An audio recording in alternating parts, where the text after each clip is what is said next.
د نننۍ ویډیو چې دا زموږ هغه عاملانو لپاره د کوم عاملان چې عملیات کول غواړي او په دې کې په زیاتو ځایونو کې دي په څلوي دي.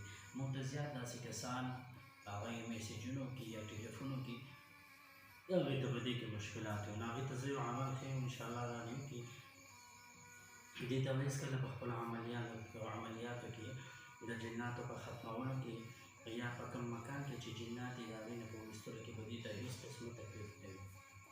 هغوی کې اولنۍ دا ده چې دا باټۍ دي، دا خوشبو والا باټۍ دي. دا به که وړې ډبې اخلي نو 15-شپږ ډبې دي والي، که د هغه ډبې اخلي نو 2 ډبې کافي دي.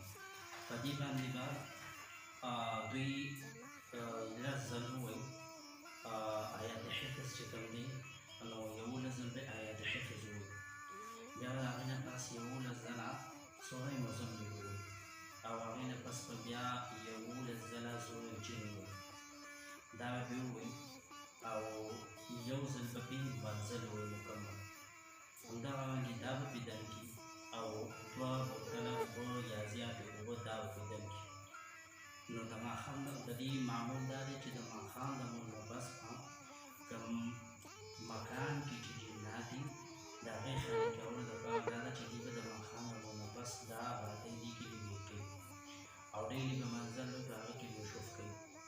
بل دا ده چې دا اوبه کومې دي دي دم کړي دي نو دا اوبه به لږې لږې په دې مکان کې اچوي او دا کوم وظایف چې دي دا کوم مکان کې چې جنات دي هغوی ته به وایي په معمول کې به دا هغوی ساتي.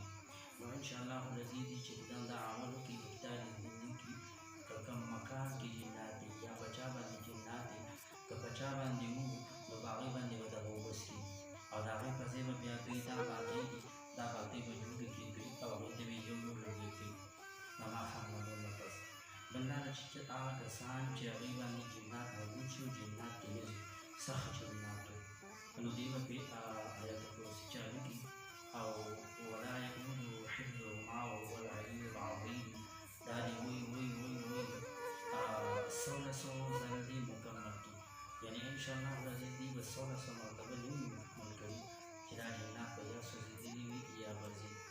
بیا د دې یو قسم نه باټۍ دي، هغه باټۍ به انشاءالله موږ لاندې په کمنټ کې بیا ښیو. هغه باټۍ تاسو جوړوئ دې ته لوبې کوئ انشاءالله العزیز. کوم چا باندې چې جنات دي یا کوم مکان کې چې جنات دي هغه خالي کېږي او ځي به. بل دا ده چې هغه